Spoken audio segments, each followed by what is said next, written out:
On va commencer maintenant. Bienvenue donc à ce séminaire du CRICIS consacré aujourd'hui à la matérialité des technologies médiatiques. Nous avons la chance d'avoir deux intervenants. Tout d'abord Bill Buxton qui sera avec nous à l'université Laval, et puis Arthur Matos-Alves qui est dans cette salle de l'UQAM. Il y a donc à partir de là deux déclinaisons de ce thème, matérialité des technologies médiatiques. Tout d'abord Bill Buxton donc, qui va revenir sur l'apport d'Adams Innis en mettant l'accent sur une interprétation quelque peu alternative de la pensée de celui-ci. Je rappellerai que Bill Buxton est professeur émérite à l'université Concordia et professeur associé à l'université Laval. Bill a consacré de nombreuses recherches à Adams Innis et notamment grâce au soutien du CRSH, il effectue actuellement une recherche sur l'histoire de l'école de Toronto en communication. Je rajouterai que j'ai eu le privilège de côtoyer Bill pendant de nombreuses années alors qu'il était professeur au sein du doctorat conjoint en communication entre Concordia, l'UQAM et l'université de Montréal. Donc Bill, écoute, je te donne la parole, tu interviendras en anglais, je te donne la parole pour une quarantaine de minutes et ensuite je la passerai à Martin Bonnard qui lancera le débat pour la suite avec toi. Parfait, merci. Merci encore d'avoir accepté notre invitation et c'est à toi la parole. D'abord, je remercie pour l'invitation. Je suis content d'être ici à longue distance. On peut dire Harold Innis would be very impressed by the way that time-biased communications have progressed in the last few decades. It's possible to give a lecture at a distance like this. So my title is Harold Innis's Communication Project, Milestones, Myths, and Missed Opportunities. This is a slight change from the one I submitted. The difference being I'm going to start with milestones and then talk about what this tells us about myths and missed opportunities. Begin with a brief biography of Innis for those that don't know who he was. I'll talk about my standpoint in looking at him. Then we'll look at some of the milestones, and I'll explain what these are. And then finally looking at the myths and the missed opportunities. So, the big question. Who the hell was Harold Innis? 1894, 1952. This is actually the first line of a college song. There's a college named after him at University of Toronto, Innis College, and they had an Innis song, and that was the first line. Who the hell was Harold Innis? And it went on from there. So, from a rural background, southwestern Ontario, raised on a farm, basically. Here he is in front of the schoolhouse. Probably this was secondaire 1 jusqu'à secondaire 5. You can spot Innis because he's tall and he has big ears. So that would put him right in the front, in the back row near the door, right? Wearing a hat. He went to McMaster University, which was in Toronto at the time, and this is his graduation photo. I think his motto says a lot, push on, keep moving. So throughout his life, he was always pushing and keeping moving. He enlisted in the services in the war, World War I, and there he is in kind of a somber pose. The whole class enlisted to serve in World War I, so he fought in the trenches.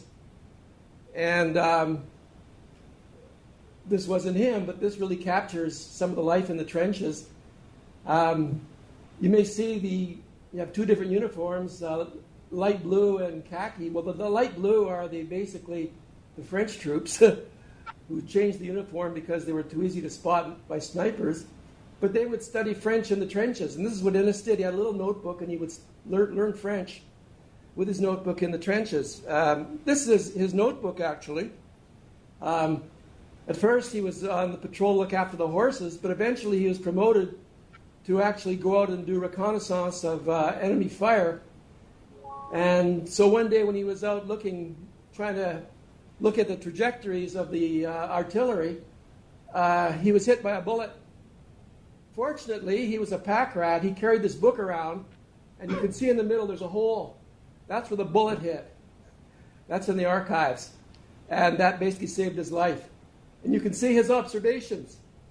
Every hour there's some observations about what he saw and what he witnessed. So that was really his last duty when the bullet hit him, which put him out of service. And he went into a hospital and didn't return to the military.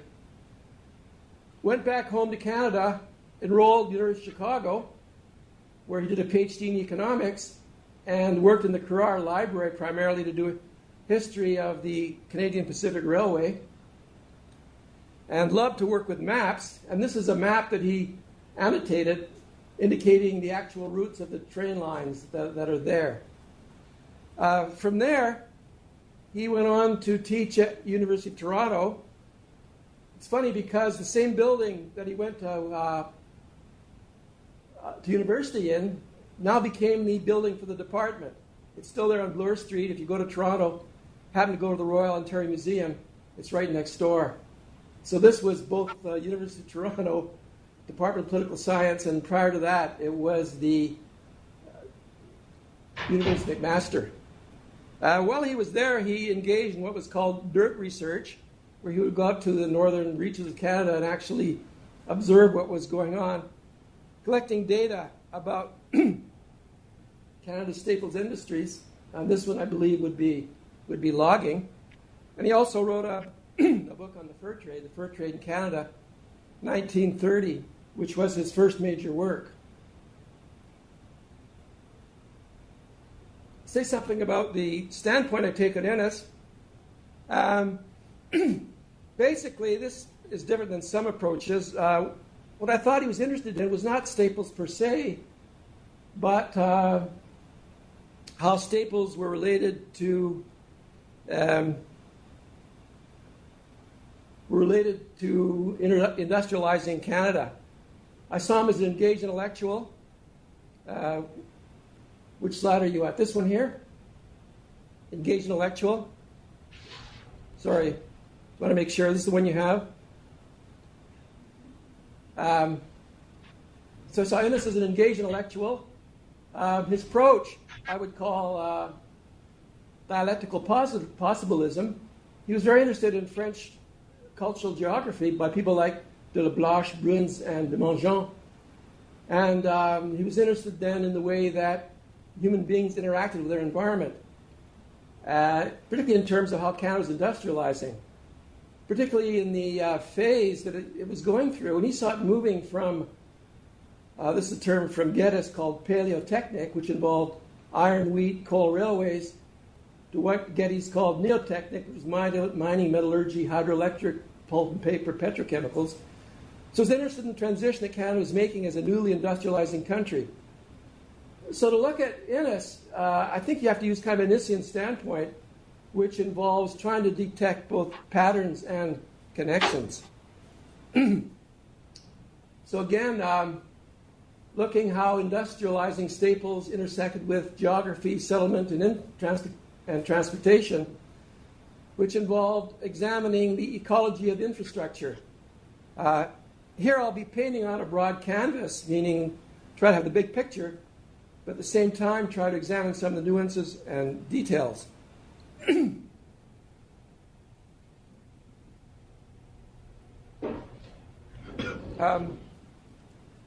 First of all, we'll talk about what I call milestones. These I see as important markers for the transition in Innis's thought. These markers were inflected by external events, such as his career, his politics, and his personal life.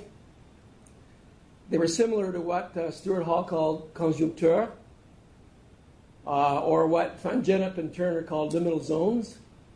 So these are really zones of transition, and I see a number of zones of transition within the particular period where he was focusing on communications. So we're looking at analysis which is both diachronic and synchronic. Diachronic means we're looking at it longitudinally over time. Synchronically, you look at it at the same time in terms of what was happening with events at the same time. So really a milestone is really a kind of a diachronic, synchronic cluster of things that were happening, which I see as being key in the transition. So we'll consider then these milestones conjuncture, and then consider the implications for myths, for conventional wisdom about Innis, and then focus on its communications work. So we'll focus on these milestones, and then we'll look at briefly what was happening in between and before and after the milestones. In terms of missed opportunities, I missed myths.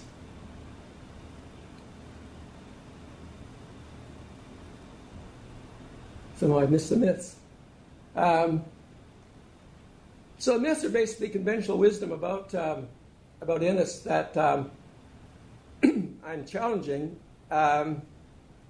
because there have been plenty of them. In terms of missed opportunities, we're using this in double sense. So these are missed opportunities of Innis himself, who was not able to fully explore a potentially fruitful avenue, and also missed opportunities in terms of scholars who have not really engaged with Innis in issues that maybe they should have engaged in. And again, the focus will be on his communications work. So milestones. Here's the first one.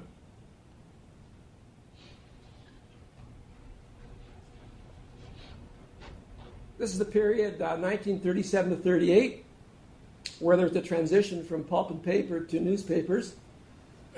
Now, Innis was the Canadian editor for the Carnegie Canadian American series of publication, and was writing his own book in this series on the cod fisheries, having problems with it because it was proving difficult to edit.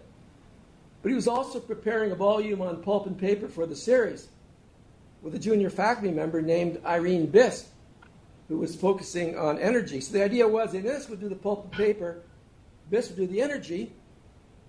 Great marriage made in heaven, really. And you'd have this great new book coming out. However, this didn't all work out because Miss Biss married Graham Spry and became Irene Spry. Graham Spry, of course, was the pioneer in radio. Because she was married, she was then obliged to leave the University of Toronto. That was the rule of the time, which left Innis high and dry. And some suspect that there had been some kind of romantic relationship between the two, which may have contributed to Innis having a nervous breakdown around this time. So you can see a lot of things intersecting with Innis at this period, involving his personal life and also his intellectual life. There's Irene Spry and Graham Spry. I doubt that Innis was at the wedding. He was also writing a biography of wheat pool leader Andrew MacPhail, but under tremendous pressure because those in the West thought he was maybe going to disclose some confidential material about MacPhail, and he had to wend off these attacks. But he did actually produce something interesting at the time. It was an essay called The Penetrative Powers of the Price System, 1938, which appeared in the Canadian Journal of Economics and Political Science. It's interesting here because he's talking about price, but he's really saying price as some kind of communicative system. So, prices don't exist in nature. Prices are determined by humans through the market, and market assigning values to things that are consumed, bought, and sold. So really, price is highly communicative. So Innis was interested in the communicative aspects of price and its regulatory function, and the way that this made then for great inequalities of trade in the world, in which then people and commodities were flowing by the basis of the price system and the way the price was determining the flow of commodities. And he was then linking price to this trend to a neo-technical industrialism a la Mumford, and then thinking through some of the issues that were related to this. So in 1940, you can say that he was maybe starting to deal more directly with communications. And he began a massive manuscript called History of Communications, which was never published, 1,400 pages in length. And basically, this came out of the Pulp and Paper Project. I didn't believe this at first, but in the archive, it's demonstrated that, in fact, an early chapter dealt with pulp and paper. So basically, he was saying, well, we're not looking, directly at the pulp and paper. We're seeing what they're doing with the pulp and paper, which was to make paper, and the paper really was the base of printing a newspaper. So he got interested in really the medium and then what the medium was being used for. So he really foreshadows this in his essay of 1938, where he's talking about newspapers and kind of neo-technic newspapers already before 1940. So this eventually became a history of paper, papyrus, and parchment from antiquity to modernity as he proceeded, and it went on for really till the end of his life, a dozen years. What's interesting about this big manuscript was that he was trying to link paper and publishing to a range of other phenomena, such as the military, such as the state, such as education, such as arts, such as technology. And this really then was very similar to what he'd done earlier in his career when he was beginning with staples and understanding various industrializing staples industries and how they were all interconnected. So he was taking that as a template and then applying it to communication and then to the development of other institutions. So this gives you some idea of the scope of it. He actually covered this book by en Sachs, Géamin, Book of Trades, 1568. These are illustrations of paper making. And then this shows some of the illustrations that are in this book, wonderful illustrations, and Innis actually referred to these. So again, he was getting things going in 1940 with this manuscript. Interesting developments around the year 1940. He joined the U.S.-based Economic History Association and also a committee sponsored by the Rockefeller Foundation called the Committee on Economic History. So this gave Innis new networks and new points of reference, and he began what one can maybe call kind of a bromance with John U. Neff at the University of Chicago, where they had very affectionate letters to one another, I would say in a kind of intellectual sense, but they really seemed to have a bond together, which really would mark the decade. And this was John U. Neff, and we'll see more about him later. Also in 1940, he reviewed Schumpeter's business cycle, something that people haven't really noticed, but was very important. And on the basis of this analysis of business cycles from Schumpeter, he returned and looked at Canada's fluctuations, its economic and marketing structure, again reflecting the neo-technic price system, and examining how changes in communication were affecting transport and marketing. And he's interested in marketing and advertising too around this time. So this is happening in 1940. And there, of course, is Schumpeter at where he was teaching. He was Austrian-born but taught at Harvard for several years. Innis actually moved in some of the same circles as Schumpeter and was involved in a research institute named after Schumpeter at Harvard. 1941, Innis taught 2 summer courses at Stanford, and one was Economic Factors of Civilization in North America. Interesting, he's looking at civilization. He's supposed to do economic history, but this is how he's doing economic history. And then he had another course, a graduate course, which was Approaches to Economic History, involving Marx, Weber, Tawney, Cummins, Visser, Grass, and others. So it shows that Innis had a very strong theoretical interest in social theory, affecting the way he looked at economic history. In 1942, he wrote a very good essay entitled The Newspaper and Economic Development in the Journal of the Economic History Society, called the Journal of Economic History. Interesting essay in the sense that he's looking at it from the present to the past. In other words, he's interested in the roots of what was happening in the present and he was trying to understand then the origins of the modern newspaper around 17th and 18th century, again using a kind of ecological approach. And this is really the first time he really put this into articulate form, where you had newspapers linked to other phenomena, including the price system, business cycles, politics, class, education, gender, technology, knowledge, all packed into one essay. Very, very impressive work, and people really haven't noticed this particular essay. Same year, he was elected president of the Economic History Association, and his buddy Neff was elected vice president.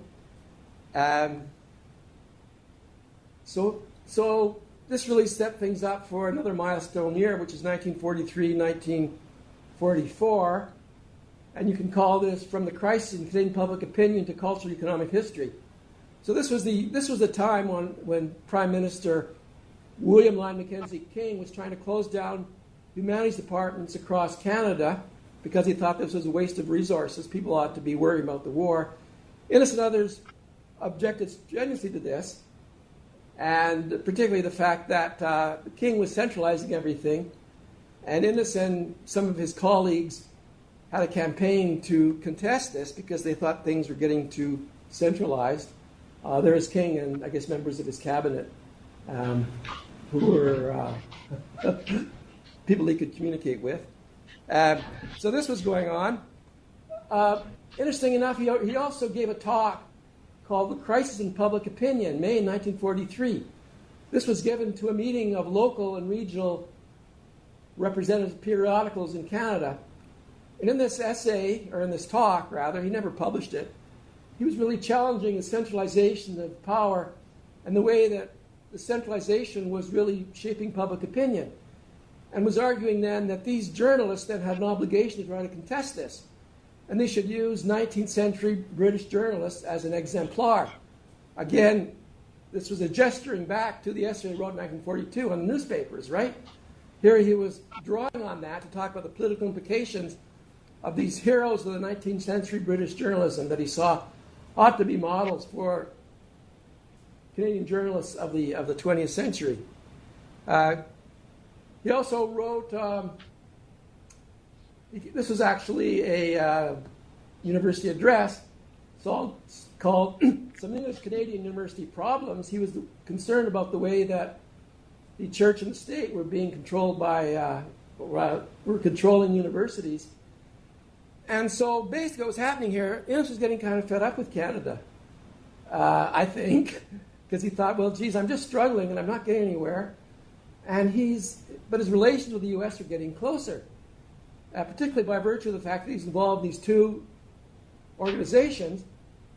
Plus, he was publishing there in the journal Economic History, and he gave a presidential address for the Economic History Association, September 1944, which was a big success. And basically, it was kind of re-theorizing how you do economic history and saying you could examine it more culturally. And he was saying that economic history was not on the right track, but it had to be to try to deal with present problems, but go to the past and examine the development of history more culturally in terms of what was happening in terms of belief systems and values and symbols, that sort of thing. Also gave a lecture along the same lines called Political Economy in the Modern State, which became the title of a collection of essays. This was given at the American Philosophical Society in November 1943, a very prestigious place to give a talk. Now, I think in light of all this, Innis was developing a certain kind of reputation in the United States, and in fact, he was offered a position in economics at the University of Chicago, and the invitation extended in November 1943. So you can see the ties are becoming closer. Also, he was given a grant from the Rockefeller Foundation to do communication research. And he visited Chicago, and his friend Neff then visited Toronto, American Philosophical Society. I think a little earlier than when Innis presented there, but it gives you a sense of the fact that it's still there in that building. 1945, word was getting out about Innis's work in communications. American publisher contacted him, not publishing from New York, saying, here you're doing a book on the history of newspapers. You know, they want to know how it was coming along and whether, you know, he might want to publish with them. Gave another talk about the University of Modern Crisis, again looking at this from the standpoint of totalitarian propaganda. In 1945, June, July, he went on a trip to the Soviet Union, now called Russia, but at a conference commemorating 220th anniversary of the Scientific Society of Russia. Kept a diary of this, published it in the Financial Post, and then circulated this diary to samizdat, kind of underground notes, mostly to U.S. contacts, University of Chicago and Northwestern. So this had a big impact on him in the sense he started to see the fact that there were common origins between the West and the East in terms of Greek civilization. So again, you can see in his communication work, there's a shift at this time towards looking more at antiquity. Prior to that, he was doing more work on, say, early modernity and newspapers. He started to go way back at this particular point. And was interested then in showing how East and West really had some common origins, which was then a way of trying to address the emerging Cold War. Which was saying, really, we're not enemies. We really have the same roots, the same origins. 1945, he has a research assistant using this Rockefeller money to do research on parchment at Harvard University, and began to push back in terms of his research on communications, English press, 19th century, English publishing trade, 18th century, taking on geography and the way geography was becoming very geopolitical in a debate with a geographer which appeared in one of their leading journals. 1946, in May, Innis was invited to give the prestigious Bite Lectures at Oxford University. And he got a letter this time from Chicago saying, well, what about this history of newspapers essay? Are you interested in turning in a book with us? So he was getting these feelers from American publishers. So he was, again, Chicago was still pursuing him. What happened was at the first invitation, he basically rejected it because he gave a talk there, and he felt that the economists weren't interested enough in what he was doing, and he got cold feet. And his only real good contact there was Neff, so he turned them down. What happened was they pursued. They said, "Well, look, we'll give you a better offer this time. You get a carte blanche. You can do whatever you want in the Committee on Social Thought, which was Chicago's answer to the Collège de France, according to Neff, and maybe you can see how things go, and you can teach at Chicago for the summer term." In 1946, so he accepted the offer, and he taught a course called Fluctuations in Society, which again was building on Schumpeter in terms of fluctuations, and apparently it was well received. Neff's wife went there, and she was raving about it, saying, "Gee, it's so interesting, all the stuff that he was covering." So he was then, mulling over this offer from Chicago, and had taught for a summer quarter there. So things are looking like he was really moving towards actually going there. So what happened was, spring of 47, he resigned from the University of Toronto. People don't know this. He resigned. And he resigned in order to accept the offer at Chicago. And what happened was that Toronto got in panic because he was their big star. And they made him an offer he couldn't refuse. And I would have refused it. But it was to become Dean of Graduate Studies. So he said, okay, I'll rescind my resignation and I'll accept your offer. And he declined the University of Chicago offer and stayed at the University of Toronto. And so again, this was something where it could have been much different had he accepted this offer, because he was really moving in this particular direction. So this particular year, he wrote the essay. Well, he gave a talk actually to the Church in Canada challenging that, saying they really weren't challenging authority sufficiently. And then he took part in a commission on adult education in Manitoba, and mostly because he didn't like adult education and wanted to basically get his 2 cents worth in about why he didn't like it. And wrote part of the final report, which was all about how adult education was mechanizing higher education. In interesting development here people don't know about, but in 1947, I think because he was developing a high profile in the U.S., that there developed a campaign to have Innis elected as president of the American Economics Association. And the chair of the nominating committee, a former president of the American Association named Leo Scharfman, was peppered with letters from people supporting Innis to become president, from his buddy Neff, and then people like Hamilton at Northwestern University. This is happening in September 1947. So 1948, 1949, this was another kind of milestone year.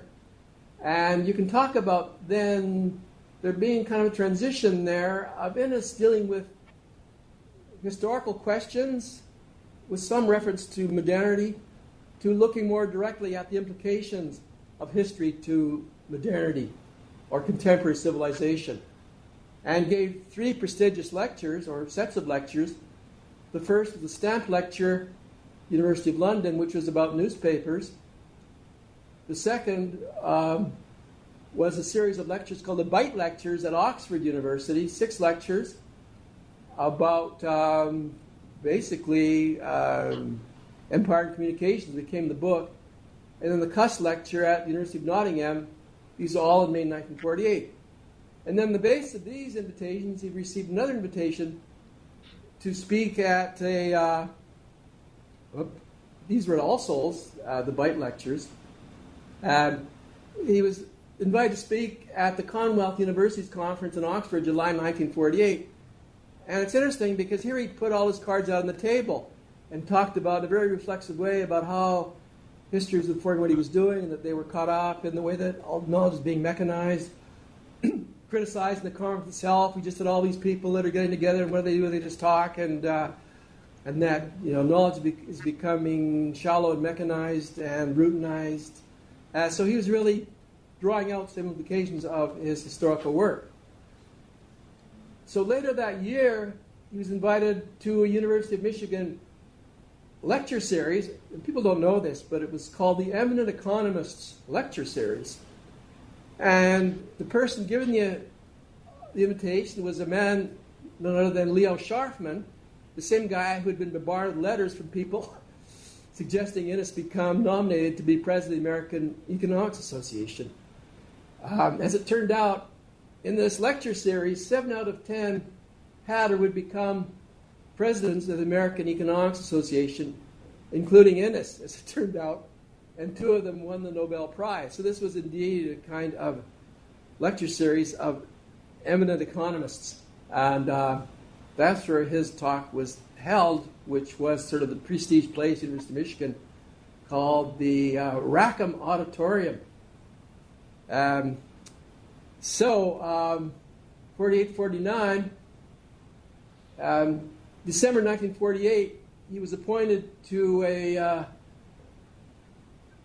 2-year position on the Transportation Committee, or rather the Transportation Commission of Canada, to look at transportation. And he also in the spring took part in the Values Seminar at the University of Toronto, funded by the Rockefeller Foundation again. And he presented his 2 lectures at the University of Michigan. One was called Bias and Communication, which of course became his famous essay, Bias of Communication, which became the title of the book called Bias of Communication, and also gave a talk called Public Opinion in the U.S. And these were very well received. They seemed to have huge crowds, and they were covered by all the local newspapers.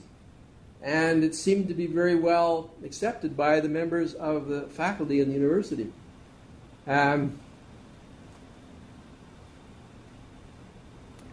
So 1950, one of his major books came out in communications you may know about, Empire and Communication, the first edition.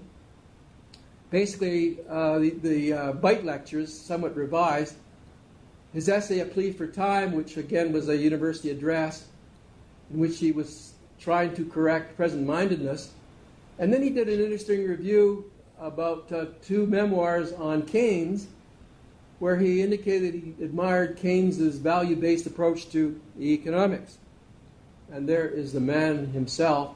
And actually, Innis had some contact with Keynes, because Keynes was interested in having more contact with Canada and reviewing Canadian work. And so he did have this past with Keynes. For this particular occasion, he took the opportunity to really mourn the passing of Keynes, arguing that really people needed Keynes in the post-war period.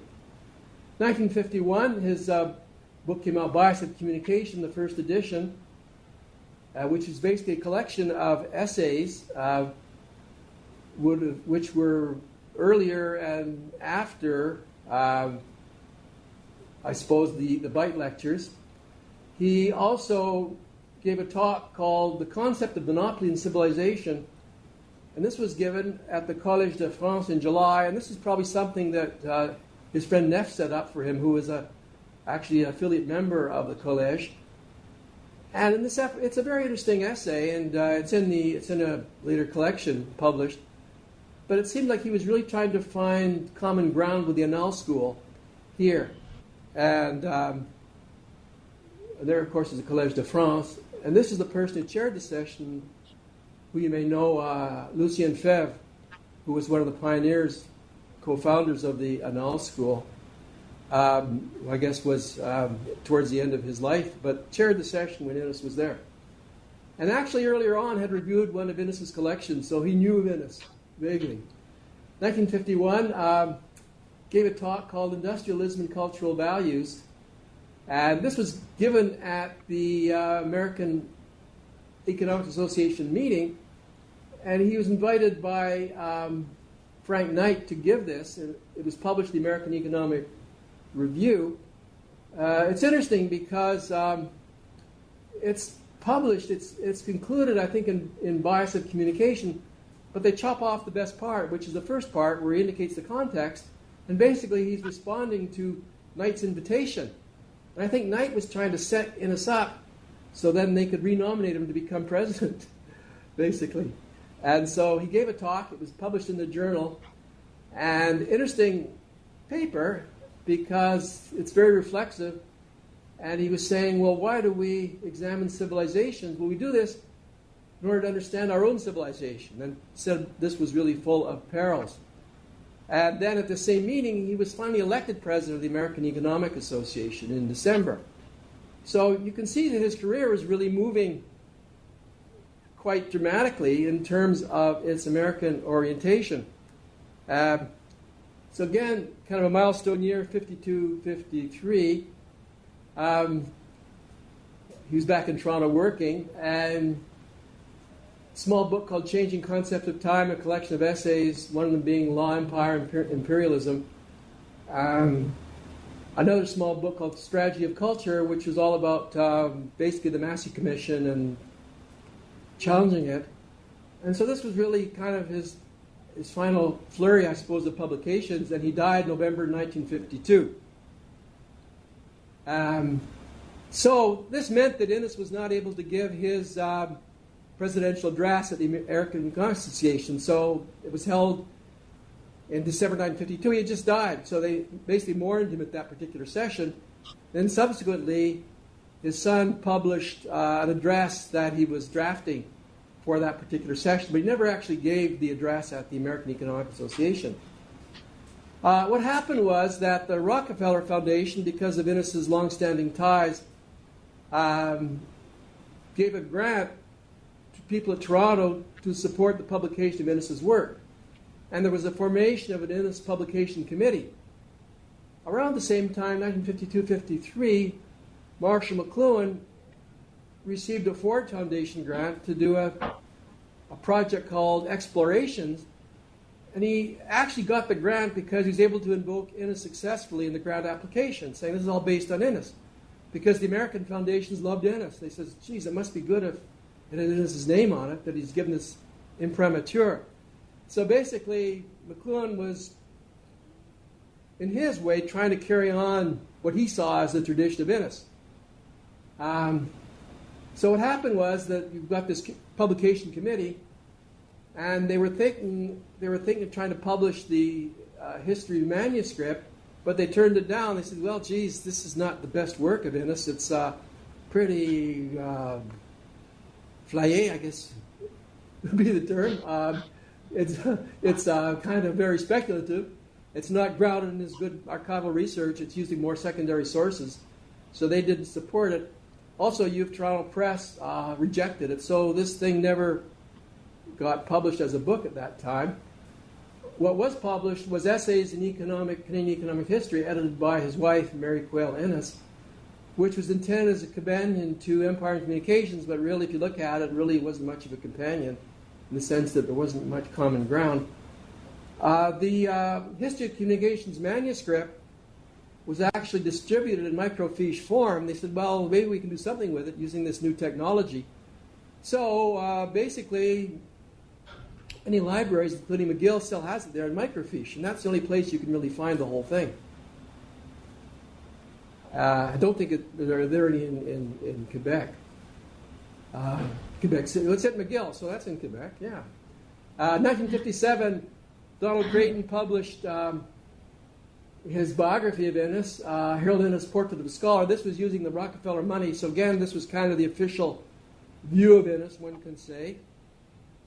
And in this biography, he really downplays the communication stuff, saying, well, this stuff I really don't understand, and it really wasn't going anywhere. And really, his better work was in his early years when he was looking at political economy. 1962, McLuhan publishes Gutenberg Galaxy, which he called a footnote to Innis. And throughout the 1950s, McLuhan had cited Innis, and in fact, as we have seen, invoked him for a Ford Foundation grant. 1964, McLuhan publishes Understanding Media, which was a big splash, of course. This had previously been a National Institute of Higher Education report that McLuhan had produced, but they didn't know what to make of it. It was intended to be used in high schools, and they said, well, this, is something they really wouldn't understand very well. But anyway, he managed to get it published as a book. And what happened then was that there started being interested in Innis's communication work by virtue of McLuhan having success in communication. So a second edition of Bias in Communication came out in 1964 with introduction by McLuhan. And it was very McLuhan-esque in saying, well, this is what Innis was up to, which is basically very aligned with McLuhan's thought. 1972, Understanding Media comes out, and Innis's Empire in Communications, the second edition, comes out with a foreword by McLuhan, edited by Mary Quayle Innis. What's interesting about this volume of Empire in Communication is that Mary Quayle Innis edited it, and what she did was she took Innis's marginalia. Innis had taken the first edition of Empire, and he'd written all sorts of marginalia, like things he wanted to add. He was never happy with his work. He always wanted them to be redone. So when he did the fur trade, he wrote a lot of stuff in the margins, and the new editions would incorporate the marginalia. And Mary Innis would then incorporate this into the new editions. So this 1972 edition incorporates the marginalia, and she updated all the references. So this is actually more of a 1972 book. And she, in fact, took the liberty of adding a few extra references that Innis hadn't included, such as those of Havelock. And so you have to think about it in these particular terms. It wasn't really the 1948 version, it was the 1972 version. And she worked really hard on this for years, and she hasn't been given sufficient credit. And then I think a few days after it came out, she died in 1972, and so it was never really given recognition for all the work that she put into this. Subsequent to this, there was published the idea file of Harold Innis, which basically was this collection of notes that he took over the years, and came out as the idea file, which is a kind of gold mine for what he was thinking about. 1981, Harold Innis on Russia, which is the republication of his work on Russia. Some of the work subsequently about Innis. Paul Heyer, 2003, wrote a biography of Innis. And then the main biography of Innis is by Watson, Marginal Man, The Dark Vision of Harold Innis. And then a couple of other things that came out. This is something I helped edit. which is basically the first 3 chapters of Innis's History of Communications manuscript. We want to do more, but we could only get up the first 3 chapters. It was very labor-intensive work. It took 6 years, basically, to do 3 chapters. But basically, it covers the first 3 chapters, which goes from antiquity to early modernity, that is the 16th century. And then this text that came out 2016, which is this one here, Harold Innis Reflects. This is the other one, Harold Innis's History of Communications. This one is Harold Innis Reflects, which is his memoir, along with his World War I writings and his correspondence from that period. And then more recently, I produced a bibliography for Oxford Bibliographies called Bibliography of Harold Innis, which is available at Concordia. So I guess if you have access to Concordia, you can get access to this, which is a bibliography of, annotated bibliography of Innis's work, and plus works about Innis. So finally, just turning to myths about Innis. So Innis has largely remained an unknown figure, I would say. There's been very little solid research about him using archival sources or lesser read sources. Most often people just look at the main tomes that he wrote and then go to some of the summary paragraphs and leave it at that.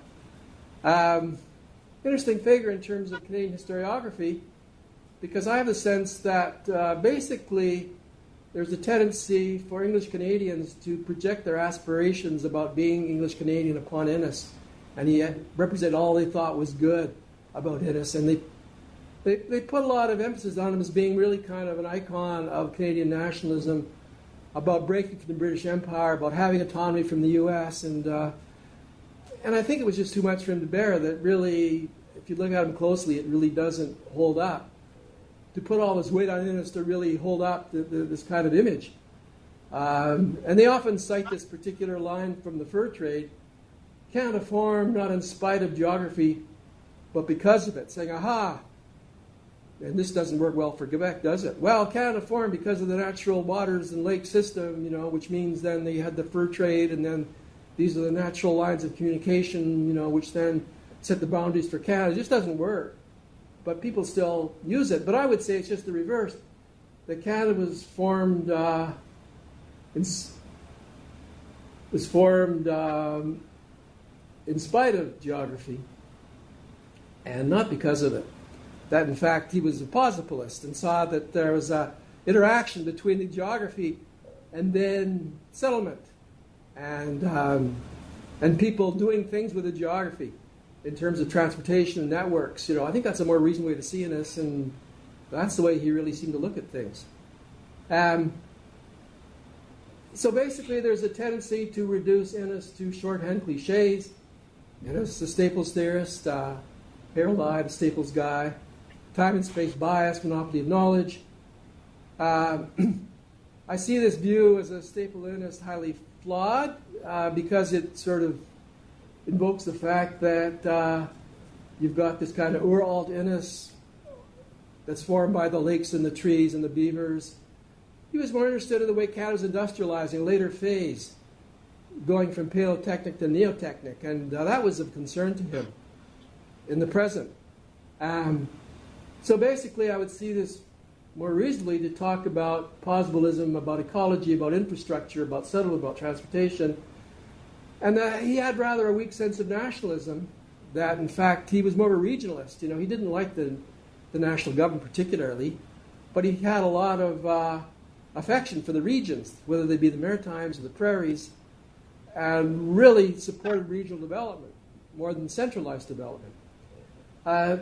This idea that there was a kind of early and late Innis having two distinct phases, political economy being superseded by communication, it doesn't work very well. And I say one can find communication really throughout. Much of the early work was talk about communication, but communication and transportation. And as we see in terms of the price system, it was really a kind of communicative concept. And his communication work is not best expressed in his two major tomes, I would say. That is, Bias and Empire. Rather, they're better expressed in his speeches, which were later published in essays. Innis himself said sometime in the 1940s that my bias is towards the oral. So basically his writings are transcriptions of his speeches. He didn't like written speech because he saw this as being restrictive. That's why he was always doodling in the margins, because he wasn't happy with them. You know, he didn't like the way that there was this kind of fixity involved in printed texts. But he saw advantages, the fluidity of dialogue and discourse and conversation. So he liked to talk and give talks, and then once he was finished, you know, not even revising them, but just take this and print it then. So this is what one finds, particularly after 1940, he was mostly giving talks, which were then transcribed. So it's interesting then, a few other things. It's often said of his communications work, well, he did this isolated. He was isolated, but he could figure. Nobody understood him. He was on his own. And, you know, people didn't understand him. They didn't appreciate him. But really, he was very involved in these American and, to a lesser extent, British networks. They were his points of reference. And in these, he had a very positive reception. They liked his work. It seems like only in Canada, for the most part, was there a difference towards his work in communication. Really, it was only McLuhan, some students, and later on Northrop Frye, who liked what he was doing in Canada. So basically, I think this has been a misrepresentation of Innis, that he was this isolated scholar in communications, that it wasn't very well received. And now we're just rediscovering it. Actually, they liked it at the time, it seemed to me, judging by what happened at Michigan or in Oxford. In terms of the correspondence, they really were quite excited and enthusiastic about what he was doing in his turn. There's been a movement in the U.S. called media ecology, linked to the Toronto School. I think this is inappropriate for Innis because it really doesn't capture the way he saw ecology, which really wasn't the ecology of different media forms, but rather it was the ecology of media linked to other kinds of institutions. So I think he was ecological, but not in the sense that media ecology, which came from McLuhan, coming from the New York School, developed this term.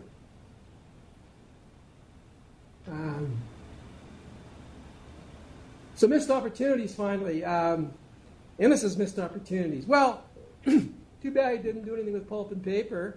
I guess the shock was too much with Irene Spry and never returned to it. But it would have been, there's a lot there that he could have done with it.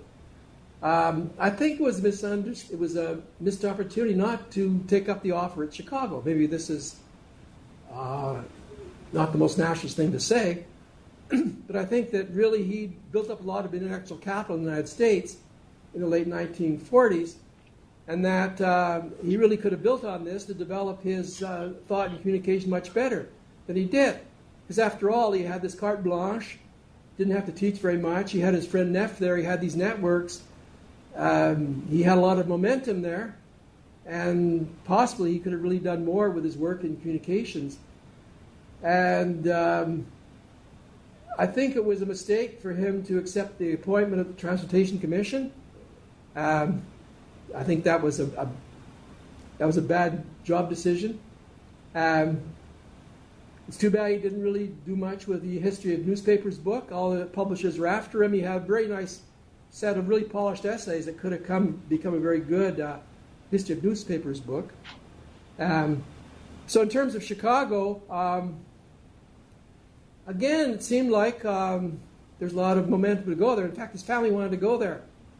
His wife was from the Chicago area and would have loved to return there, and she had a career as a writer, and she could have done better in the U.S.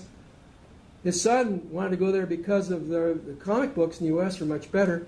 And then his daughter, Anne, who became the world's leading expert on giraffes, would have loved to go there. And that was one of the selling points. In fact, his daughter loved the giraffes at Chicago Zoo. And they were saying, geez, hopefully, Innis will heed his family's advice and go there. But he didn't, unfortunately. Finally, missed opportunities for researchers. They hadn't paid enough attention to, I think, the History of Communications manuscript. They haven't looked sufficiently at his link to other people like Keynes and Schumpeter, which would really shed a light on him. They haven't looked really enough at the American and UK contexts. they haven't looked enough at the way his ideas were received. In fact, they were received rather positively, that they don't really talk enough about the way that his work was really conducted within the field of economic history that hasn't been emphasized enough. Innis didn't just shift from economic history to communications. He did this within economic history with a view of trying to transform economic history into something else, which was more like a kind of critical history of civilizations, which is something he shared with Neff. And basically, had he gone to Chicago and worked with Neff, he would have been in development. Now, what he said was that why didn't he go? And he agonized over this for years, but his final justification was, well, it was better to fight a two-front war rather than a one-front war. Two-front war being he and Neff could both work on trying to transform economic history in two different sites, Toronto and Chicago, rather than them doing it both in the same place, where they wouldn't have been as productive. But the idea was that Innis would do this at Toronto, Neff would do it at Chicago, and they'd be more effective. Well, it didn't work out like that because he was overwhelmed, and then he got ill, and he wasn't really able to develop this. And so finally, missed opportunities. Researchers haven't really looked at the continuities of communication, where there wasn't this break in 1940, but there were really, as we've seen, it was really foreshadowed his early work in communications. Okay, I'll stop at that point. I hope it was clear. I apologize for my voice today. It was in and out. I have a bit of a cold. Je peux enrhumer. Close to the temps peut-être. Okay, merci. Merci beaucoup, Bill. Alors, je vais passer la parole, comme il est de coutume, à Martin Bonnard, qui est étudiant au doctorant en communication ici même à l'UQAM. Martin va donc intervenir pour lancer le débat. Merci. Merci beaucoup pour cette belle communication. Je vais parler en français, poser des questions en français, c'est tout bon. Tu montes le son un peu, c'est possible? Monter le son, je peux parler un peu plus fort. Est-ce que ça va? Oui, ok. Ouais, Eric, je pense, va voir le technicien. Non, je vais voir si je peux monter le son. Ah, direct. Je ne sais pas si je pose toutes les questions d'un coup, mais ma première question tournait autour du groupe qui est formé à l'université de Toronto. Il y avait un des articles qui portait là-dessus, le Value séminaire.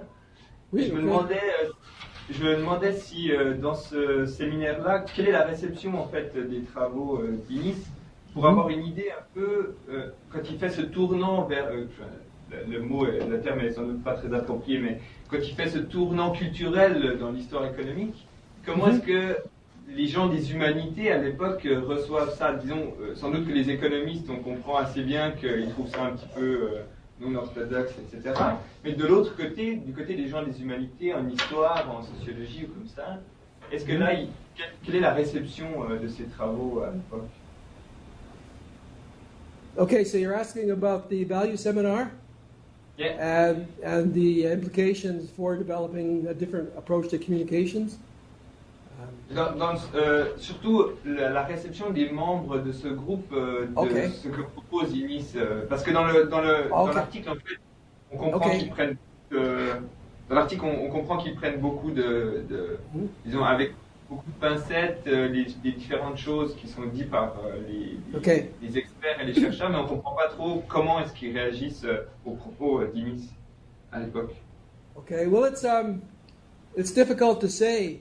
I mean, what we have basically, the evidence is a transcript that was produced. It wasn't the original papers, but rather they had somebody who was taking notes, a man called Jack Sword, who was his assistant in the graduate studies faculty, who took notes of each particular presentation. So there were members. It was very interdisciplinary. They had people from, I think, linguistics and economics and literature, geography, economic history. And Innis gave one of the major presentations, but it was hard to say how it was received because in that particular one, they didn't say too much about what the reception was. But if you look at the presentation itself, it was really quite interesting because he was really trying to address what was happening in the post-war period, and really the relationship between communications and war, right, and the way that that it was tied into, it was just after the atomic bomb, and they were concerned about the way that communication was implicated in the post-war period. And so he was really addressing these kinds of questions. What's interesting about the talk is that he was really rehearsing his 2 talks in Michigan. He was giving a couple of weeks later. And if you look at the Michigan talks, which appeared as chapters, you can see really what he was trying to get at the at the seminar conducted at the University of Toronto. What's interesting, too, about the seminar is that I think I included the contribution of McLuhan. McLuhan gave a talk there, and you can see that they really weren't on the same page in terms of what they were looking at. McLuhan was all about the artist, and the artist being someone with the antenna who was able to capture what was happening culturally, talk about the senses, which is the direction that McLuhan was moving in. And so, but one could argue all the same that this was really kind of the origins of something that became the Toronto School. And I was interested in this because I was interested, well, what was really going on in the seminar. I managed to track down a very elderly man who was at the seminar, a guy called Dreyer, who was at the seminar. I got him on the phone. And I say, what do you remember about this? And he says, all I remember is that McLuhan was getting very interested in communications because of the values group. So arguably, this is what really launched McLuhan onto dealing with communications as a field. And subsequently, McLuhan wrote to Innis and talked about forming some kind of network in communications and saying, I'm very excited about what's happening in the field. We could do something unique here. And maybe we can get a network going. This was 1951. But Innis never responded, largely because he was overworked with his transportation committee and was very ill at this point. So never responded. But what happened was then that I would argue that McLuhan kind of appropriated Innis because he was really one of the few people who were interested in him, as I say, and wrote the foreword, the introduction to Innis's work, and sort of rediscovered Innis. And then after that, in the 1980s, when people were looking around for an identity, they talked about a Toronto school. That's kind of a 1980s artifact that was then trying to link McLuhan and Innis as the founding figures of this particular school. But really, the overlap was not that great in terms of what they were actually doing, I would argue, what I would actually contend. And I don't think that McLuhan really understood Innis very well, or had read very much of Innis, in fact, just things he wanted to read, and tended to read in particular things that were linked to his own ideas. So it was a kind of appropriation that I think McLuhan made of Innis. I wrote an article about this that appeared in the Canadian Journal of Communication, I think 2011, that tries to chart this out in terms of this appropriation. Does that answer your question, or? Yeah, very good. Oui, merci beaucoup. Merci beaucoup. Je lisais un article de Charles Ackland qu'il a écrit en 2006 sur Innis dans le International Journal of Cultural Policy. Désolé pour mon nom. Charles Ackland? Ouais, Charles Ackland.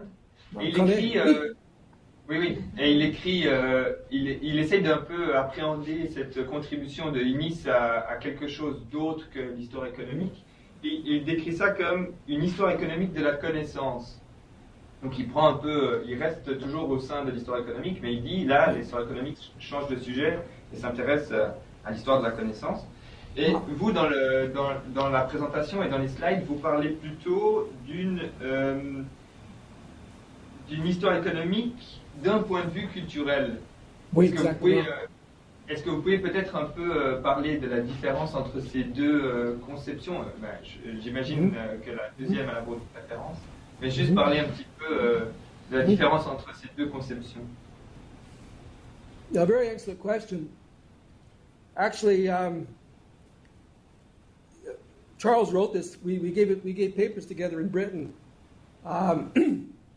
in I think just prior to that. And he was interested in the looking at cultural studies and looking at cultural studies in relation to economic history. And he draws very heavily on the essay I mentioned, in fact, which was Innis's presidential address to the Economic History Association, or the Economic History Association, 1943. So basically, Innis was really interested in civilization and modern civilization and the origins of modern Western civilization, and the fact that economic history could make a contribution to understanding that, but it couldn't do this as long as it separated out the economy from cultural factors. So it was really about how, in fact, the economy was embedded in various kinds of cultural institutions and reflected cultural values for the most part, which was a challenge to the mainstream of economic history, which was very quantitative at the time. And Innis was fighting all the time with people in the association and people doing economic history to try to bring in a cultural element to it. So he talked about time horizons as being important, for instance. And he was talking about cultural institutions as being important. Values and symbols are there. That you had to look at the arts and you had to look at creativity. And so if you look at this essay, you can see what he's doing. At the beginning, he outlines in terms of having interest in knowledge and the way then that our knowledge is being shaped by the economy, but not in terms of a deterministic way, but rather the way economy itself is embedded in various kind of cultural practices. So this essay really consists of this kind of a series of case examples where he's looking at certain things that happened that you could explain better culturally than in terms of economics. And then Charles, in turn, is trying to link this to cultural studies in Canada. So the book we edited, I think there's an essay there that he wrote where he's talking about cultural studies in Canada and the debt that it owes to Innis. But I think this essay is a good starting point for understanding what Innis was trying to do. And so really, he and Neff were on the same wavelength here. They were basically trying to change economic history to something else, to kind of critical engagement with cultural knowledge as it developed over time. And for instance, in trying to examine religion and the way religion was linked to economics, taking up some of, say, Weber's ideas about the Protestant ethic and the spirit of capitalism as being, say, a worthy note, or looking at Troeltsch's view about the churches and society. If you look at the big History of Communications manuscript, there's a whole lot on religion there, in terms of the way that printing was very much connected to the Bible and to Protestantism, and to the fact that Protestantism was very much involved with printing, and the fact that printing was overwhelmingly taking place in Protestant countries as opposed to Catholic countries. Well, that's a cultural fact, you see. It's nothing to do really with the printing as a technology per se, but the way printing was culturally informed by its milieu, and the way that then Switzerland and Geneva became a place where expatriate printers went to do their work, right? So again, bringing all these cultural elements into, say, history of communications and economic history of communications was very important to Innis. And the essay they wrote in the newspaper, he does that as well. If you look at that, you can see the connection that he's making with then cultural being one particular aspect that he thinks is being important for understanding newspapers, for instance. Does that make any sense? Oui, parfait. Merci pour ça conclut. Ah ben, merci Martin. On va donc donner la parole à la salle. Moi j'avais une question. Alors, je crois qu'il faut, Myriam, que tu parles haut et fort. Le micro est là-haut. Ah, ok. Bonjour, merci pour la présentation. Je ne sais pas si je ne fais pas personne. J'avais une question par rapport. Vous avez dit que le concept de média écologie était peut-être inapproprié quand on parlait, on se référait à Innis. Okay. Je me demandais, parce qu'il y a des... Il y a quelques chercheurs américains, entre autres lecteurs de Mumford, qui utilisent beaucoup ce concept. Puis je me demandais pourquoi vous pensiez que... je me demandais si vous pouviez développer un petit peu plus sur pourquoi c'est inapproprié de parler de média écologie, sachant que c'est un concept assez utilisé aujourd'hui. OK. C'est une bonne question. Well, I'm referring to the way it was developed, particularly in the New York School of Communication, Neil Postman and others, who really were the ones that put this on the map, Postman particularly. And basically, they were trying to find a way of talking about what they were doing and its links to McLuhan and others. And they have a very kind of Catholic notion of, say, what media ecology is. And if you look at the Media Ecology Association, they include Innis and McLuhan and Eric Havelock and all sorts of other people.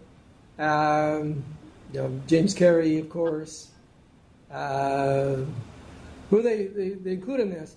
And basically, they're using an essay from McLuhan to develop the notion of media ecology. If you look at this particular essay, and I've read it, and I was trying, it was there's an essay written by Lance Strait. I don't know if you're familiar with this, but he really lays it out. If you look at Lance Strait's essay, he refers to where he got this from. It was an essay by McLuhan, and basically they're talking about, it's more of a kind of intermediate, saying you've got various forms of media and the way that forms of media relate to one another. So you've got then, you've got radio, television, print, and it's a kind of more of an intermediate ecology. How different kinds of media relate to other media, basically. Media, the context for media is other media, which is okay if you want to talk about that, but I don't think that's what Innis did, right? I don't think that's what Innis did. Maybe McLuhan more so, because McLuhan developed that idea that he was interested in more of the way that the various media related to one another. Doing these experiments, if you go to New York University in the archives there's some interesting videotapes, and they're trying to understand what happened if you showed the same message in various kinds of media, whether people understood it differently, if it was TV, if it was radio, if it was film. And so he's interested in the interaction then of various kinds of media. Well, that's something of interest to McLuhan, but I think in terms of Innis, what interested Innis was the way that communication was related to other institutions, not just media institutions, but politics, the church, education, war. You can run through the class, political economy, technology, and which he was really working on in his earlier, when he was looking in the Staples economy.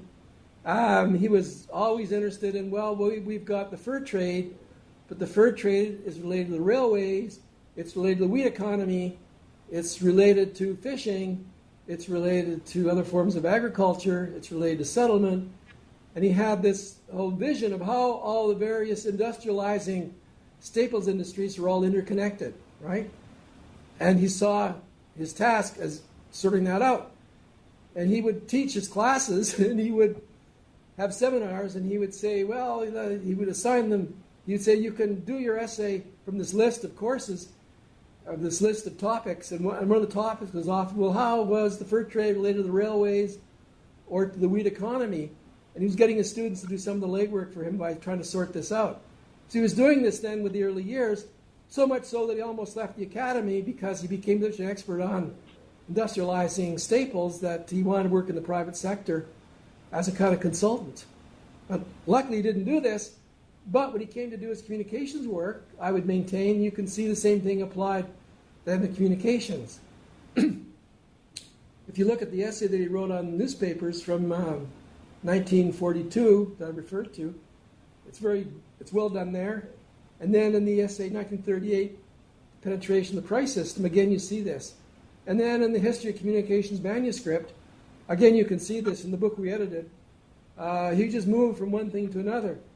So you're always understanding it, not in terms of the empire, but rather in terms of the nation state, the emergent nation state, and the way the emergent nation state was facing these problems of linking up various kinds of institutions. The kind of way that Giddens talked about, structuration, in fact, in public life, that there was a kind of interplay between media and the state and the economy and interpersonal relations, and all things were kind of bound up together in a kind of ecology. Well, I think this is much different than, this is what McLuhan was not doing for the most part, but it's something more that was developed, I think, by the media ecology people in terms of the society. but they unfortunately kind of threw Innis into the mix there without really disentangling Innis from McLuhan adequately, and acting as if, well, McLuhan was all part of the strategy, or rather Innis was part of the strategy, and I contend he never was for the most part. Does that make sense? Oui, merci. Autre question? Oui, Arthur. I'd like to ask a question, but I'll do it in English for a change. Thanks for the presentation, Professor Buxton. That was really interesting. I was wondering, going a bit backwards in time, I was wondering about the influence of Lewis Mumford, and especially Techniques in Civilization, that came out in 1934. I had to check. Right. I wasn't sure. So yep. it would have impacted the early career of Innis, of course, yep. But to what extent? Very good question. Excuse me.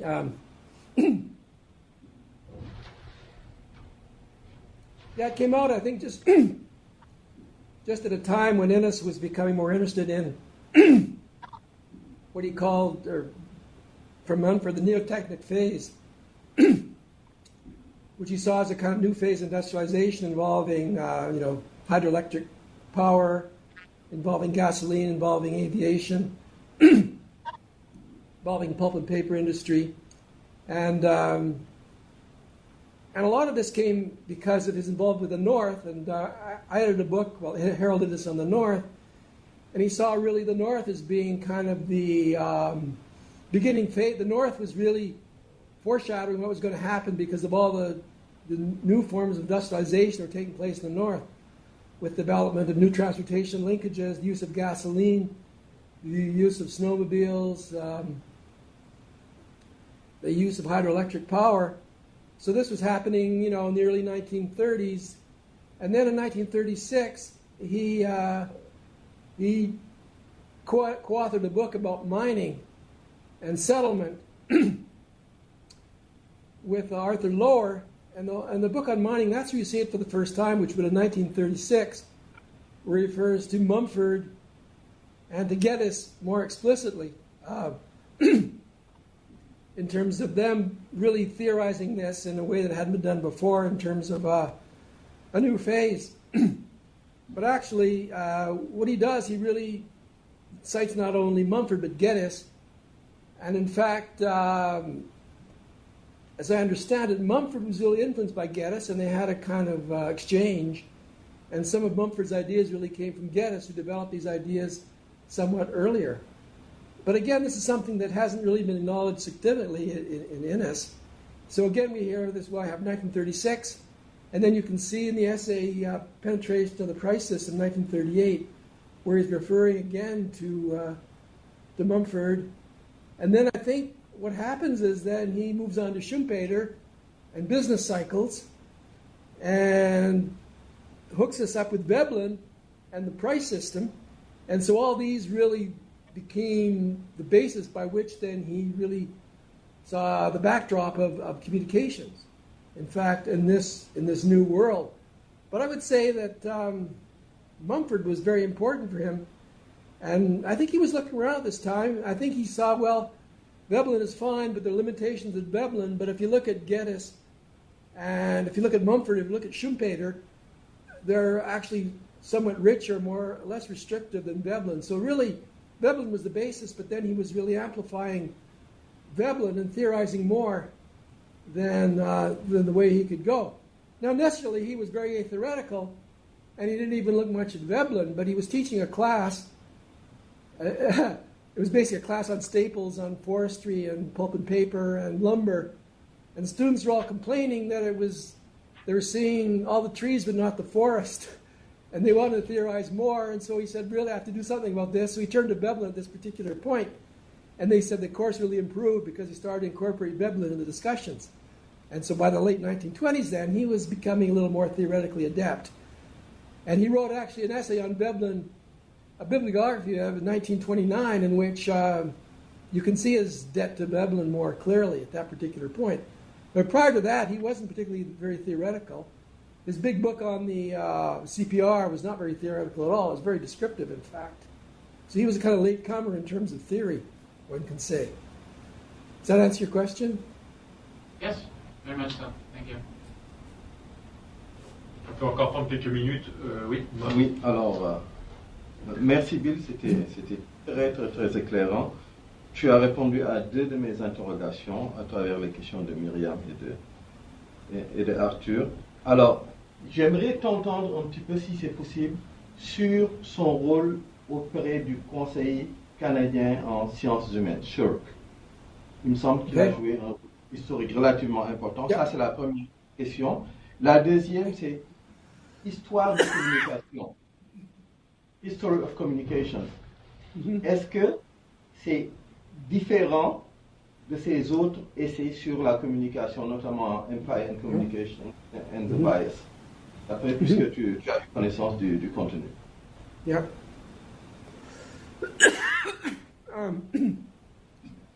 Yes, very two excellent questions. In terms of SHIRC, originally it was called Social Science Research Council. Early 1940s, Innis and some colleagues thought that there ought to be more Canadian federal support for social science work. And he was one of the leading figures, and he already had a familiarity with the foundations from his contacts. So he met with them, and if you want to look at this more detail, in the first book I edited on Innis called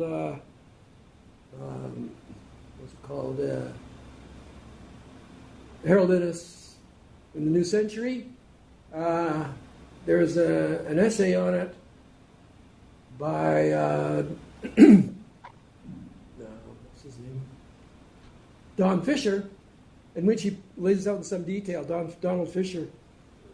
You can look at it there. But basically, they got together, and they were basically, the way he's arguing it, they're saying that Innis and the others were boundary workers in the sense they were saying, well, you've got all these different fields that are kind of ill-defined, and for our purposes, we have to kind of define who's in and who's out.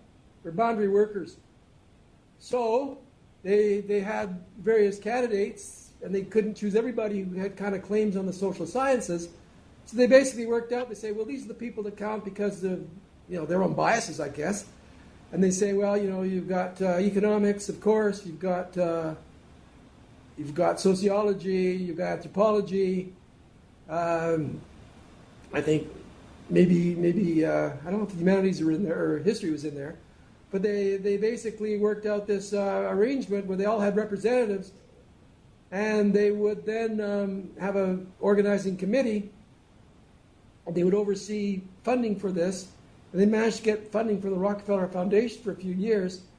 And Innis sat on the committee of research, in which he was the one that helped to decide then who would get grants and what the grants were going to be used for. So he was a very important figure in this. And so that started out in the 1942 period. It got going. But what happened was that because of this crisis in 1943, where they were trying to close down the humanities, that they said, well, we have to do this for the humanities as well. So Innis was really the key figures in doing the same thing for the humanities. So they formed a Humanities Research Council, and he got one of his colleagues in the United States to write the report. He wrote the report then on humanities in Canada, and that led then to the Humanities Research Council, which was 1945, and then these two things were separate until the early 50s, and then you had the large study of 1951, the Massey-Levesque Commission, and these became part of the Massey Commission funding, and then they separated out again, and as the Humanities Research Council and the Social Science Research Council then were amalgamated again. That's a kind of pocket history of it, but Innis was right there at the beginning, I would say. Not only for the social sciences, but for the humanities. What was the second question? Oh, the content of the history of communications. What does it talk about? Okay, all right, exactly. Yeah, that's interesting. what happened was that he was doing a history of communication starting in 1940 and had this big manuscript. And basically, he was drawing on this manuscript to be able to do some of his other studies. And this was going on until he got the invitation to the Bite Lectures at Oxford. And so he basically gave the lectures, 6 lectures called the Bite Lectures. But what happened with the Bite Lectures is that he was obliged to try to frame this in terms of the British Empire. Because it was supposed to be the person who gave the talks, the prestigious Bite Lectures, was supposed to be talking about the British Empire history. Well, Innis wasn't that interested in the British Empire history, but he's interested in empire history. So basically he framed these talks in terms of empire history and talked about empires. But history of communications is not framed in terms of empires, but in terms of the nation state. Mostly European nation states. Why was this the case? Well, I think largely because after the war, he toured around Europe and became more familiar with Germany and with France and with Britain and with Italy. And the nation state became his frame of reference then primarily. And so he was then looking at the way then that basic nation states in Europe were able to have interchanges in terms of their ideas, in terms of their cultures, in terms of their technologies. And that was the frame of reference that he was using in terms of history of communication, in terms of the chapters. But he got then to the bias of to the empire and communications, and this was framed rather in terms of empire. So what happened was that he gave the talks, the Bite Lectures, they became empire. And what happened was that he never really got back to his framework in terms of nation state. But 1946 collection called Political Economy of the Modern State, you can see that that is a frame of reference still. It's going to be republished any day now, University of Toronto Press. A new edition is going to come out, so look out for it. By Edward Comar is one of the editors, and Robert Babe are going to reissue it. But the framework there is a nation state, political economy of the modern state. But he never returned to that after I think Bite Lectures came out. So what happened was at that point, then he, I think he continued to do research on history of communications. He got a research grant from Rockefeller Foundation to get some of his work typed out, and then he was supposed to go off to the Far East. He never did. Particularly, it kind of petered out, and he never really got back on track to doing this history of communications manuscript. And then, of course, he got on the Transportation Commission, and his work really. And then he was giving basically talks at universities, and towards various groups, but he never really got back on track, which was the original agenda of history of communications manuscript. But it's still there. I mean, it's still there in history of communications. He's got these huge chapters going up until the 20th century in which the nation state is a frame of reference. He talks about newspapers in the United States, newspapers Great Britain, in relation to other countries. It's still there, but it was never really redone. And the book that we did, you can see this for at least, up to the 16th century, that the nation state was the frame of reference. Does that answer your question? Oh yeah. Thank you so much. S'il n'y a pas d'autres questions dans la salle, je vais peut-être conclure en posant une petite question, en fait. Une petite, oui. Innis, donc, n'était pas, par définition, chercheur en communication, mais toi qui as fait ta carrière dans un département de communication à Concordia, comment tu vois l'apport d'Innis au développement des études en communication? Est-ce que, par exemple, Innis a eu un rôle de légitimation, par exemple, de la communication en tant qu'objet de recherche, quel rôle d'initiateur il a eu, comment tu vois ça. Je pose la question entre autres parce que j'avais fait une recherche il y a une dizaine d'années avec Renaud Carbas sur le contenu sur 5 ans du Canadian Journal of Communication. Et on constatait qu'il y avait de façon plus ou moins régulière des textes pour lesquels INNI était une source d'inspiration. À différents égards, évidemment dans les textes en économie politique de la culture et de la communication, mais aussi en cultural studies. Et donc, comment tu vois l'héritage d'Innis et son rôle dans le développement des études en communication? Tu peux répondre à la fois à Concordia ou plus largement.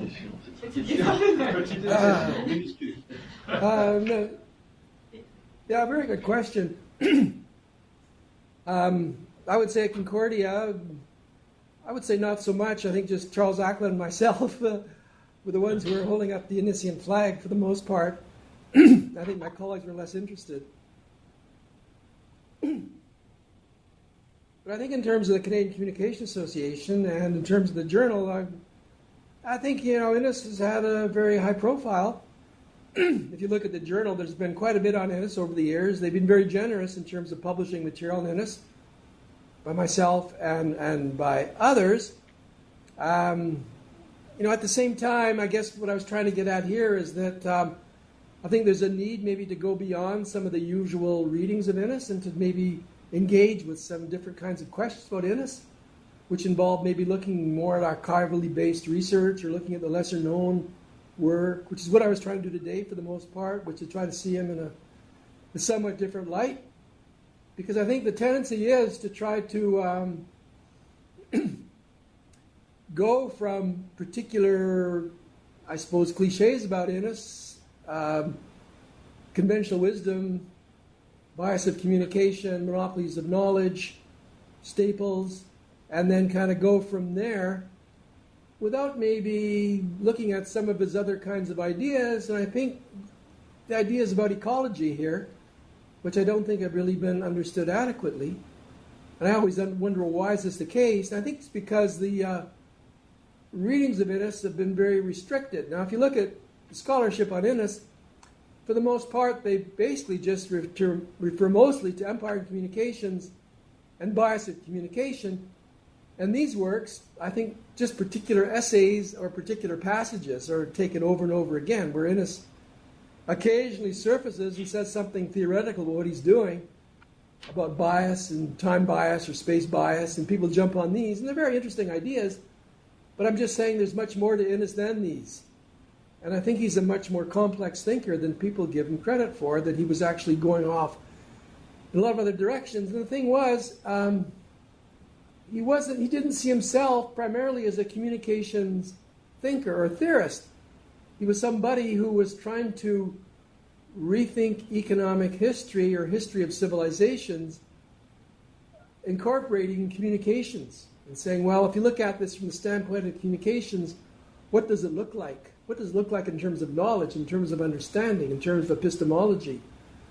I think if you see him in this light, then it's a little healthier, because it then tends not to reify communication so much, but rather see communication as a particular enabling aspect, if you like, of other kinds of things that are going on, and maybe seeing it in its richness or its implications.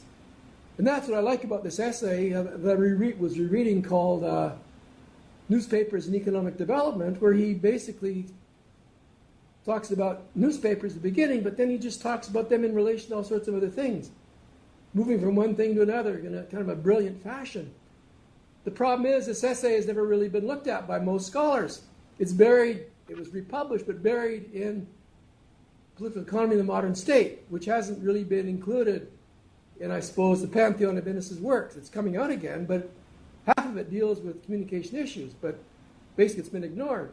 But maybe because of this book coming out, that maybe people will pay more attention to this, and maybe that will allow them to start rethinking Innis and see him in kind of a richer way, and then maybe be aware that he was actually attuned to people we've talked about today, Keynes and Schumpeter and Mumford and Geddes, and even as I found out, he was very interested in Park and Burgess in Chicago in the 1920s. These were founders of Chicago School of Sociology. Innis didn't really look at them when he was there in Chicago. People say, well, the Chicago School, Innis was there. But actually, subsequently, in the 1920s, he got very interested in Park and Burgess. And so they were feeding into his ecological approach. So you've got Park and Burgess there, and then you've got him interested in, who's looked at French cultural geography? Who knows about Vidal de la Blache, or Jean Brunhes, or Raoul Blanchard, or Demangeon? But Innis knew all these figures. He knew all these figures. He went to a conference in Cambridge in 1929, or 28, organized by Demangeon. And basically it was people aligned with the Annales School who were trying to rethink geography and see it more in terms of a cultural geography. And Lucien Febvre, if you look at his book from 1924, it's all about cultural geography and culture and transportation, about possibilism, the way it worked, understanding France in terms of the way that the natural environment of France was built upon and developed, the way the rivers were used in particular ways, with bridges or with dams or as barriers. And Innis was quite taken with this. So again, this is something else that hasn't been pursued, is his connection to this school of thought.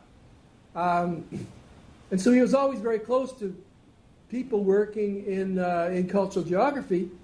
There's a guy called Isaiah Bowman, who was a cultural geographer at Johns Hopkins, who Innis was quite close to. And he was writing letters to Bowman back and forth, and they were talking about BRUNHES and about French cultural geography. I think Innis said at one point, well, Bowman, I've got this thing about the French, right? And he was talking, because they both had this debt to French cultural geography. And in fact, Innis was trying to recruit a cultural geographer to Toronto for years in the 1920s, and was going around meeting people and talking to people. And then they eventually got someone, but he wasn't really up to Innis's taste, it seemed, because he wasn't his direction. So that's another aspect, I think, that it really hasn't been pursued. So I think it's interesting. I mean, I think the work is really valuable that's been done in terms of, English-Canadian, that's to Innis, and then, of course, our colleague, Gaëtan Tremblay, who unfortunately cannot come today because he's in Greece, dealing with cultural industries, has a particular debt to Innis, as you can see. Others, in terms of Quebec, not so much communication, but in terms of his other work, have a debt to Innis. You've got Albert Fauché at Laval. You've got people like Jean-Charles Falardeau, spent some time in Toronto. You've got the geographer Benoit Brouillette, who was at Trois-Rivières. Again, wrote his own book on the fur trade. So it seems like in the political economy, you've got people with a debt to Innis, maybe not so much so in terms of communication. I would say Gaëtan is the only one that comes to mind. Although there was a translation of Innis done a few years back by Lynn Ross here. I think it was Minerva's Owl, I think, was translated, into French. But other than that, and Gala Umar is thinking of translating something from Innis, maybe Bias of Communication. So maybe that'll help as well. But I would say, it's been pretty good in terms of English Canadian communication thought, and really Innis has treated a lot of respect. But I would say there's a need to maybe go beyond some of the usual approaches and maybe to look more broadly at what he was up to. Because the guy was a workaholic. I mean, he just was going nonstop, and I think he just worked himself to death eventually, because he was just so driven, and so engaged, and so wide-ranging in terms of his knowledge, in terms of his contacts, almost staggering. Anyway, does that answer your question? Yes, thank you very much. Merci beaucoup, Bill, pour ton intervention dans le cadre de ce séminaire. On va faire 5 minutes de pause et puis ensuite on écoutera Arthur Alves. Voilà. Okay, merci beaucoup. Est-ce que tu restes avec nous ou est-ce que tu restes en connexion ou pas pour l'intervention suivante? Oui, c'est possible. Okay. On peut Alors, vraiment continuer. 5 minutes, hein, pas plus. Hein. Pas plus de 5 minutes. Hein. Parce que sinon, je vais me faire tuer par Oumar. Non? Oui. C'est terminé. Ah oui? Mine's over, yeah. Okay. Maybe I'll stay and see what, I can get around okay. I can get around okay. Non, surtout n'a pas été vague, c'est pour moi, c'est en commun. I can get around okay. I can take the bus to back.